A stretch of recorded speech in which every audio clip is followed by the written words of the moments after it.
নমস্কাৰ নিউজৰ বাতৰিলৈ স্বাগতম জনাই ষ্টুডিঅ'ৰ মজিয়াত মই উৎপল দাস চাহক আজিৰ বাতৰি মাতৃৰ প্ৰথম মৃত্যুবাৰ্ষিকীত পুত্ৰৰ প্ৰশংসনীয় পদক্ষেপ পিতৃ মাতৃৰ আবক্ষমূৰ্তি উন্মোচন নিউজ নাৰেক ৰিপৰ্ট মাতৃৰ প্ৰথম মৃত্যুবাৰ্ষিকীত পুত্ৰৰ প্ৰশংসনীয় পদক্ষেপ পিতৃ মাতৃৰ আবক্ষমূৰ্তি উন্মোচন উল্লেখযোগ্য যে যি সময়ত একাংশ পুত্ৰ বোৱাৰীৰ নিৰ্যাতন সহিব নোৱাৰি একাংশ পিতৃ মাতৃয়ে পদপথ নাইবা বৃদ্ধাশ্ৰমত আশ্ৰয় ল'ব লগা হৈছে সেই সময়তে পশ্চিম নলবাৰীৰ গন্ধিয়াৰ এটি পৰিয়ালে দেখুৱাইছে এটি সুন্দৰ নিদৰ্শন জন্মদাতা পিতৃ মাতৃৰ স্মৃতি যোগমীয়া কৰি ৰাখিবলৈ মাতৃৰ প্ৰথম মৃত্যুবাৰ্ষিকীত পিতৃ মাতৃৰ আবক্ষমূৰ্তি উন্মোচন কৰি পিতৃ মাতৃৰ প্ৰতি থকা ভক্তিৰ নিদৰ্শন দাঙি ধৰি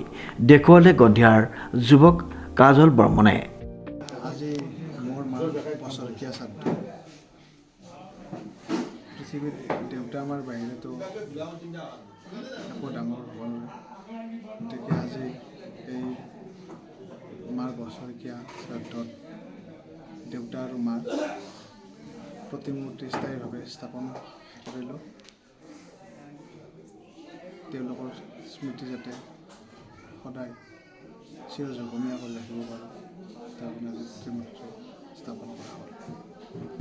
আমি তেতিয়া সৰু আছিলোঁ তেতিয়া 2001ত দেউতা আপোনাৰ অসম ভিত্তিক গুৱাহাটী নৰ্থ ইষ্ট এটা অনুষ্ঠান হেৰি হৈছিল তাত প্ৰথম হৈছিল দেউতাই গতিকে তাতে আপোনাৰ মানে আপোনালোকে দেখিছে ফটো গতিকে তাতে ভূপেন হাজৰিকাই বুকুত সাৱটি লৈ দেউতাক কৈছিল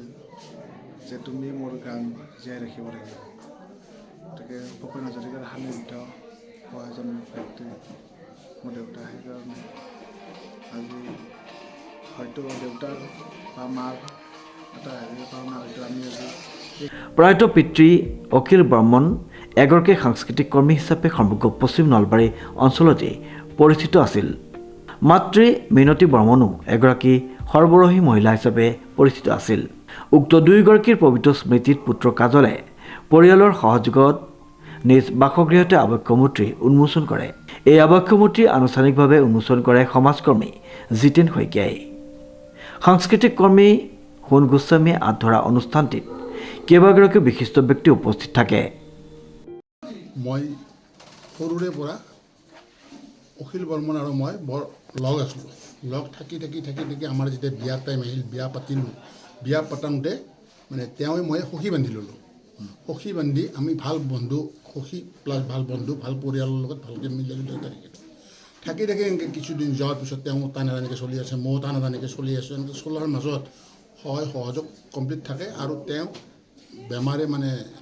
আগ্ৰহ কৰিলাম বেমাৰ আগ্ৰহ কৰাৰ পিছত ট্ৰিটমেণ্টৰ কাৰণে ৰাইজ চব ৰাইজ মানে চেষ্টা কৰিছে কিন্তু বেমাৰটো ইমান বেছি বেয়া বেমাৰে লম্বিলে বাহিৰত গৈও কোনো ট্ৰিটমেণ্টৰ হেৰি নাপালে তেখেত কিছুদিন পিছত ঢুকাই থাকিল এনেকৈ পৰিয়ালটো চলি গৈ ল'ৰা ছোৱালীকেইটা এনেকৈ মোক চঞ্চাই থৈ গ'ল মই বিয়া বাৰু যোগাযোগ কৰি এনেকৈ বিয়া বাৰু হৈ গ'ল ল'ৰা এটা আছিল ল'ৰাটোৰো কাজ কৰি মোক গ'ল বিয়া বাৰু গ'ল গৈ সখিনীটোৰো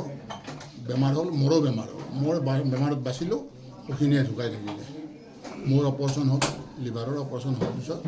সখিনি কেইদিন পিছত 6-7 দিন পিছতে ঢুকাই থাকি আজি তাৰ মানে বছৰকীয়া মানে তেওঁৰ ল'ৰা আজি মানে মূৰ্তি এটা দেউতাক আৰু মাক ধৰে মানে হেৰি পাতিছে বছৰকীয়া মাকৰ বছৰকীয়া কিন্তু দেউতাকৰো কামটো দুইটা কাম মানে মিলাই আজি তেওঁৰ ল'ৰাই পাতিছে ল'ৰাৰ নাম কাজল বৰ্মন মই অখিল বৰ্মন সৰু ছোৱালী আৰু মিনতী বৰ্মনৰ সৰু ছোৱালী মই কি ক'ম ক'বৰ ভাষা নাই মানে দেউতাই সৰুৰ পৰাই ভূপেন্দ্ৰ সংগীত শিকাইছিল দেউতাৰ অলপ খংটো বেছি আছিল সেইকাৰণে মই মানে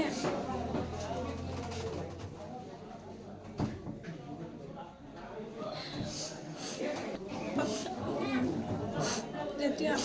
মই শিশু বয়সত মই যেতিয়া শিকাব আহে দেউতাই মই ভয়তে মই পেটৰ বিষ হোৱা বুলি কওঁ এতিয়া মই অনুভৱ কৰিছোঁ কিছুমান কথা যদি মই সেইখিনি সময়ত অলপ ভালকৈ শিকি ল'লোঁ হয় ভালকৈ শিকি ল'লোঁ হয়, মই ভালকৈ আজি গাব পাৰিলোঁ হয়। সেই বুলিও মোৰ দেউতাই মোক যি শিকাইছে, আজি মাৰ বছৰেকীয়া শ্ৰাদ্ধ দিয়কে মই শ্ৰদ্ধাঞ্জলি জ্ঞাপন কৰি এটি দেউতাই শিক্ষা গাই দিম। দেউতাই দেউতা আৰু মাৰ চিৰ আত্মাই যেন শান্তি পায়। মই গীতটি গাই দি আছোঁ, ভুল ভ্ৰান্তি হ'লে ক্ষমা কৰি দিব, মোৰ প্ৰিপেয়াৰ নাই।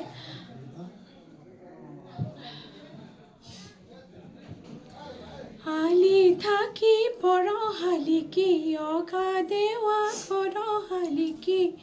তই জানো মোৰ বেথা